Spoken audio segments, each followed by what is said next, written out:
Hello students, polytechnic liberal learning में आप सभी का स्वागत है। तो बच्चों, सिलेबस कवर होने के बाद जो हमारा मेन फोकस है, हमेशा हर व्यक्ति आपसे यही कहेगा कि पुराने प्रश्न पत्रों को सॉल्व करके जरूर देख लेना चाहिए, ताकि आप प्रश्न पत्र किस तरीके से प्रश्न पूछे जाते हैं उससे यूज टू हो जाए, और जो भी प्रश्न आते हैं उनके अगर आपसे कोई छूट गया है तो आप उसके उत्तर अपने तैयार रख सकें, अपनी तैयारी उसी हिसाब से दुरुस्त कर सकें। तो इसी क्रम में मैकेनिकल इंजीनियरिंग के जो अंतिम सेमेस्टर में सब्जेक्ट होता है इंडस्ट्रियल इंजीनियरिंग यानी औद्योगिक अभियंत्रण, उसकी हम बात कर रहे हैं। बाकी सब आपको पता है, जो पेपर से मैकेनिकल 6 सेमेस्टर के जो भी होते हैं सभी में सीधा बिल्कुल उनका फॉर्मेट सेम है। 5 प्रश्न आते हैं, क्वेश्चन नंबर 1 2 3 4 5, तीन उनमें सेक्शन रहते हैं। उन तीनों में से कोई आपको 2 का उत्तर देना होता है। ठीक है बच्चों, 3 पार्ट रहते हैं, 2 पार्ट के उत्तर देने रहते हैं। एक पार्ट 5 नंबर का यानी एक प्रश्न 10 नंबर का, और इस तरह से 50 नंबर का पूरा पेपर होता है।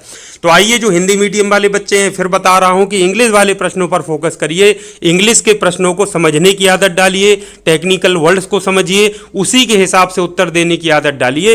हिंदी में थोड़ा सा कम ध्यान दीजिए, क्योंकि जब रूपांतरण होता है तो हिंदी में अशुद्धियां हो जाती हैं, जिसकी वजह से कंफ्यूजन क्रिएट होता है। और अगर आप हिंदी का अजीब सा शब्द वही गलत आप याद किए रहोगे, पकड़ के बैठे रहोगे, तो आगे के लिए आपका भविष्य अंधकार में रहेगा। और कोई आपसे इंग्लिश में कुछ पूछ देगा तो आप शब्द को ही नहीं समझ पाओगे और आता हुआ भी उसका जवाब नहीं दे पाओगे। ठीक है बच्चों, जैसे प्रोडक्टिविटी, उत्पादकता हिंदी में कहते हैं, तो उत्पादकता सीखिए, उसको पढ़िए, कोई उसमें दिक्कत नहीं, लेकिन प्रोडक्टिविटी भी जानिए कि हाँ भैया प्रोडक्टिविटी कोई पूछे तो आप भी उसको एक्सप्लेन कर सको। बस मेरा इतना कहना है।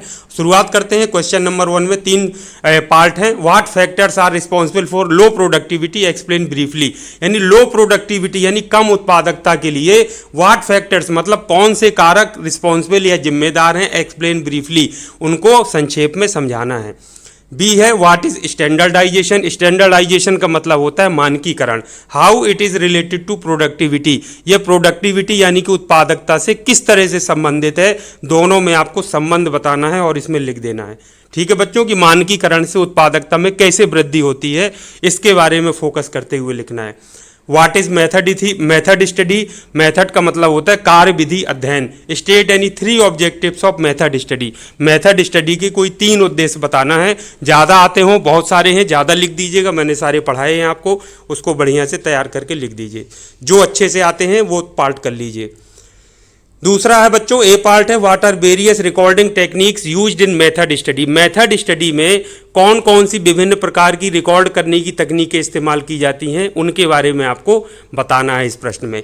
बी है what are the advantages of work study. Work study मतलब कार्य अध्ययन के लाभ क्या है, पूरी लिस्ट मैंने बता रखी है, सारे मैंने चैप्टर्स कंप्लीट कराए हैं, आप उसमें से देख के पढ़ लिया होगा, मुझे पूरा विश्वास है। What are the 2 important work study techniques. Work study की 2 प्रमुख तकनीकें कौन कौन सी हैं, ये मैंने कितने अच्छे से पढ़ाया समझाया है, आपको पता है। Explain any one in detail, किसी भी एक का जो अच्छे से आपको आता हो उसके बारे में डिटेल में समझा दीजिए।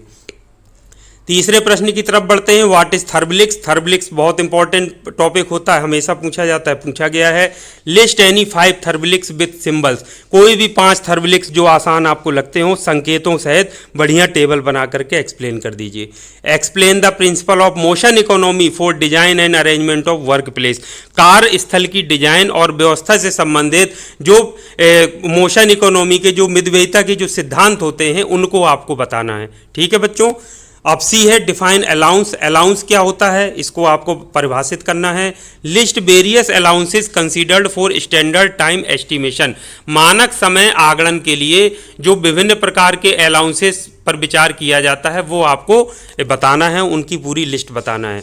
तो अलाउंसेस के बारे में प्रश्न है, आपने पढ़ लिया होगा, मुझे पूरा विश्वास है। उसके बाद बच्चों नेक्स्ट बढ़ते हैं। उसके बाद है आपका चौथा प्रश्न की तरफ हम बढ़ रहे हैं। What is standard time. Standard time यानी मानक समय क्या है, right the formula for calculation of standard time. उसके बाद भी है describe various types of incentive plans with suitable example for each.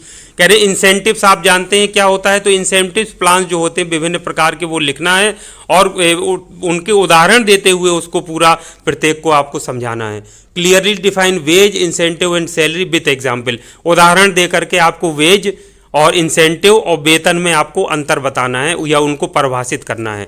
Clearly define, बिल्कुल निश्चित तौर पर उनको क्या करना है, परिभाषित करना है उदाहरण सहित कि समझ में आ जाए।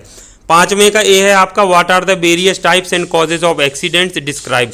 जो एक्सीडेंट्स मतलब दुर्घटनाएं होती हैं इंडस्ट्री से रिलेटेड, उसमें उनके प्रकार और उनके कारणों को आपको समझाना है, कौन कौन से होते हैं उसी की व्याख्या करना है। बी है explain working of any fire fighting equipment with its merits and demerit. जो फायर फाइटिंग इक्विपमेंट होते हैं, तो किसी भी फायर फाइटिंग इक्विपमेंट का, चाहे जो आप सिलेंडर्स आते हैं, फायर एक्सटिंग्विशर जो लगे होते हैं संस्थाओं में भी, उसको आप पकड़ लीजिए और उसकी मेरिट और डीमेरिट सब लिख दीजिए, मतलब लाभ और अलाभों की व्याख्या कर दीजिए।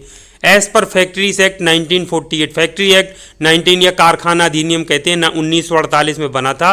Right at least 5 electrical safety guidelines, उसमें जो फायर इलेक्ट्रिकल सेफ्टी के लिए यानी विद्युत सुरक्षा के लिए जो गाइडलाइंस दी हैं वो कोई 5 न्यूनतम आपको लिखना है। ज़्यादा है वैसे, आप जितने याद आ जाएं, जितने आपने पढ़े हो सब एक्सप्लेन कर दीजिए, उसको लिख दीजिए।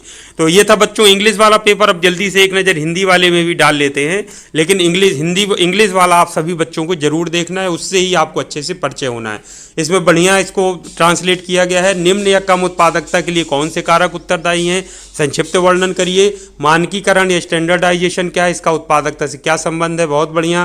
कार्य विधि अध्ययन यानी मेथड स्टडी क्या है, इसकी किन्हीं 3 उद्देश्यों को बताइए। दूसरे का क्या है, कार्य विधि अध्ययन की विभिन्न रिकॉर्डिंग तकनीकें क्या हैं। खा है कार्य अध्ययन के विभिन्न लाभ क्या हैं, और गा है कार्य अध्ययन की 2 महत्वपूर्ण तकनीकें क्या हैं, किसी एक का वर्णन कीजिए। Very good. तीसरे की तरफ बढ़ते हैं। थर्बलिक्स क्या है, किन्हीं 5 थर्बलिक्स को संकेत सहित दर्शाइए। कार्यस्थल की बनावट और व्यवस्था के संबंध में मोशन इकोनॉमी के सिद्धांतों का वर्णन करिए।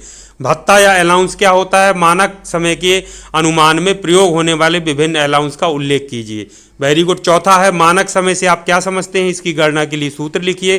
सूत्र आपको पता है। खा है विभिन्न प्रकार की प्रोत्साहन योजना का उदाहरण सहित वर्णन कीजिए। और गा है उदाहरण के साथ भत्ता, प्रोत्साहन और वेतन को स्पष्ट करिए। 5वां है बच्चों का नंबर है दुर्घटना के विभिन्न प्रकार का उनके कारण सहित वर्णन कीजिए। सब आपको मालूम है। किसी एक अग्निशामक उपकरण का उसके हानि लाभ सहित व्याख्या कीजिए।